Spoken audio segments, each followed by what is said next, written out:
Good evening. You're watching the main news on HKIBC. I'm Raymond Yeung. Here are tonight's top stories.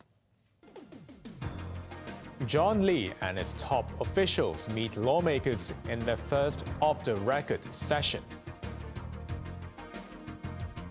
An alternative book fair is scrapped after a landlord ends a tenancy agreement but will go online. And a state of emergency is declared in Sri Lanka as the president flees the country. Lawmakers have welcomed the new off-the-record meetings with the chief executive and his top officials. The first session was held today with legislators pressing for open borders. Maisie Mock reports. The first of the so-called anti-chamber talks took place this morning, with Chief Executive John Lee leading his three principal secretaries and their deputies. The director of the Chief Executive's office, Carol Yip, also took part. Lawmakers were split into three sessions to meet the officials for half an hour behind closed doors. Some, including legislators from the Federation of Trade Unions, took the opportunity to suggest measures for opening up the border. The biggest party, the DAB, urged the government to reduce hotel quarantine for arrivals and cut the number of COVID tests when entering the mainland. DAB chairwoman hoped that Lee would act on the party's suggestions. We have to understand that his team is only in office for less than 10 days, right? Right? Therefore, it takes some time for them to work on. But generally speaking, he's very positive towards our suggestion, and he emphasized that we are working towards the same goal. Roundtable lawmaker Michael Tian welcomed the talks, saying principal officials were more ready to share their thoughts in an off-the-record setting. What I intend to do in these anti-chamber exchange sessions is to create mutual understanding and opportunities for legislators and officials to have dialogue and exchange ideas, so that government officials, particularly the politically appointed team, can ensure that there will be people they know who may be interested in the subjects that he is pursuing. Lee said he hopes the monthly sessions will help to launch policies that benefit the public. Maisie Mock, HKIBC. The health minister has hinted that global financiers and bankers arriving in Hong Kong for a conference in November may be exempted from quarantine. Lo Chung-mau also indicated the possibility of cutting hotel isolation after examining the data on an extra PCR test for arrivals. Joanna Ho reports. Health Secretary Lo Chung-mau told the South China Morning Post that global bankers attending a summit in Hong Kong later this year could possibly exempt quarantine if they fulfill certain conditions. The Monetary Authority is hosting the Global Financial Leaders Investment Summit on November 1st and 2nd for participants to explore investment opportunities in Hong Kong. Under Lo's proposal, attendees may not be required to isolate themselves for 7 days in hotels. Instead, they may have to meet specific conditions such as doing PCR tests and undergoing medical surveillance with a yellow code on their Leave Home Safe app so that they don't go to places or do things that have a higher risk of infection. The health minister had earlier announced integrating a color-based health code system into the COVID app to stop infected people or those who are likely to contract the virus from entering certain premises. Lo defended the controversial measure, saying it could pave the way for shorter hotel quarantine and enhance freedom of movement. But he would first examine the latest data on arrivals returning positive PCR test results on the third day of hotel isolation. Then he would decide whether Hong Kong can adopt other quarantine models such as 5+2 and 3+4, denoting the number of days spent in hotel and home isolation. Joanna Ho, HKIBC. The government has expanded the membership of its expert advisory panel for COVID to 6. There are 3 new members: University of Hong Kong Medicine Department professors Ivan Hong and Lau Chak Sing, as well as pediatrics and adolescent medicine professor Lau Yulong. They'll join incumbent advisors David Hui of the Chinese University and the University of Hong Kong's Yeung and Gabriel Leung. Health expert Keiji Fukuda left the panel and went to the United States last year. The government pledged to canvass the experts' opinions regularly in a bid to gauge the epidemic situation. The hospital authority has ramped up COVID detection to reduce transmissions in hospitals. All HA staff need to perform the RAT test in the morning before they report duty. So our scheme is to increase likely they do the PCR test for a particular group of staff that are mainly taking care of a vulnerable group that are more susceptible to the infections. Ho was referring to the orthopedics and radiotherapy departments of Queen Elizabeth Hospital, where 11 people contracted COVID. Meanwhile, from Friday, residents going to the mainland via Shenzhen Bay Port will have to book an appointment online for their PCR test at the checkpoint. The aim is to reduce crowds waiting to cross over.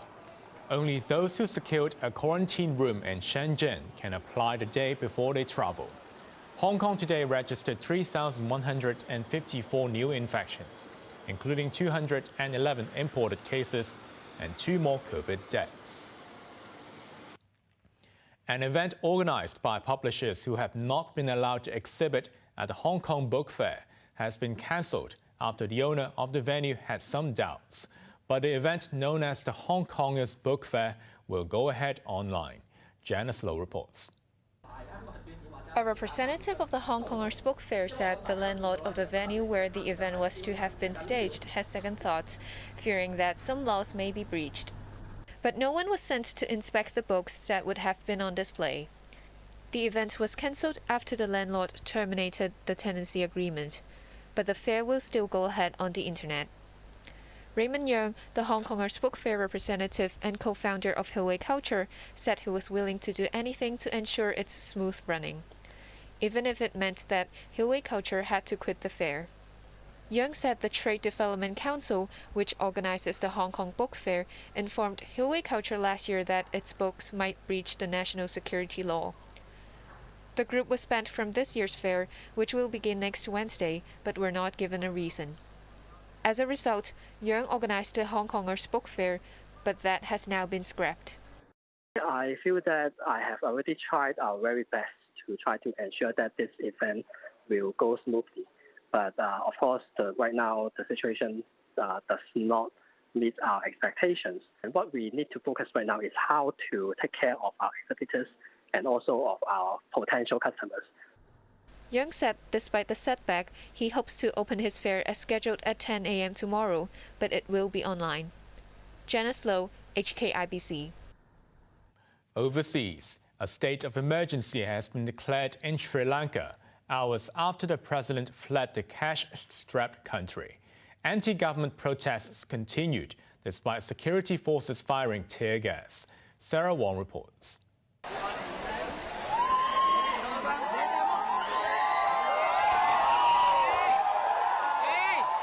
An end to Sri Lanka's political and economic turmoil appears to be far from sight as protesters clashed with security forces outside the office of Prime Minister Ranil Wickremesinghe. Wickremesinghe, who has been appointed acting president, declared a nationwide state of emergency and imposed a curfew on the capital Colombo and surrounding areas. But that didn't stop the crowds from trying to storm his office to force his resignation. Officers fired tear gas, but the protesters vowed to stay put until their demands are met. The demonstrators had earlier burned Wickremesinghe's residence and occupied several government buildings. After months of simmering anger, ordinary people, crushed by soaring inflation and severe shortages of essential goods, took their protest to the homes of their leaders, whom they blamed for mismanaging the economy. Now the politicians should realize the power of the people, and they should listen to the people's commands. Protesters swarmed the presidential palace, prompting President Gotabaya Rajapaksa, who was not in, to flee to the Maldives on a military jet before formally resigning.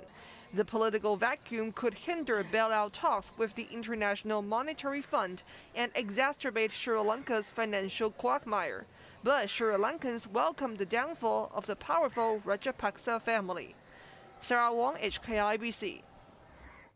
Residents in the U.S. town of Uvalde are demanding accountability after surveillance footage showed the slow response of police officers to a mass shooting in a primary school in May.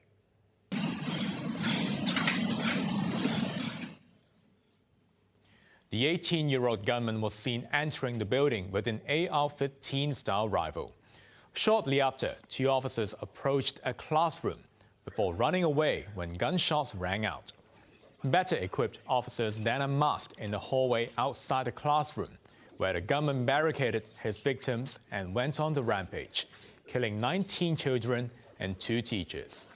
It was not until an hour later that officers finally broke into the room and killed the gunman.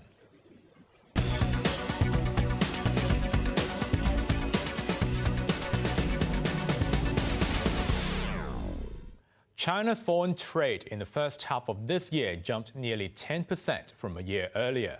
Imports and exports also registered significant rebounds in May and June as production picked up in the Yangtze River Delta economic hub. Chloe Fong reports. Despite COVID outbreaks that disrupted supply chains, the world's second largest economy recorded improvements in its foreign trades. According to the General Administration of Customs, trade in goods rose 9.4% year-on-year to 19.8 trillion yuan, or about $2.9 trillion during the first half of the year. The increase outpaced the 8.3% growth in the January to May period. Exports jumped 13.2% to 11.1 trillion yuan, beating market estimates. Imports gained 4.8% from a year ago to 8.6 trillion yuan. Li Kuai-wan from the General Administration of Customs said China's foreign trade registered a significant rebound in May and June, after financial hub Shanghai emerged from an economically painful lockdown and as support measures took effect. Li noted that enterprises in the Yangtze River Delta region have since resumed production in an orderly manner, boosting international orders. He predicted that the rising momentum will continue in the second half of the year. Chloe Fong, HKIBC. Tianqi Lithium closed flat on its Hong Kong debut today. The initial public offering of the Sichuan-based firm was the city's biggest so far this year. Its shares plunged 11% on opening, but recovered to close at its offer price of $82. Tianqi produces lithium chemicals, which are used to make electric vehicle batteries. It raised $1.7 billion in Hong Kong. Now let's take a look at the markets. The Hang Seng ended the day down by 46 points. To the top 10 active stocks, Tencent lost $2.40, BYD Company lost $2, while Alibaba was down 40 cents. The Tracker Fund was down 2 cents, but JD.com was up $6.80. To the forex trading against the Hong Kong dollar, the euro's at 7.9, the pound sterling at 9.36, and the Australian dollar at 5.33. Finally, in Europe, the London FTSE is currently down 44 points. On to the weather now. Tomorrow will be fine and very hot apart from isolated showers. Temperatures will range between 28 and 34 degrees. The searing heat will stay with us in the coming days. Now let's take a look at the weather around the world.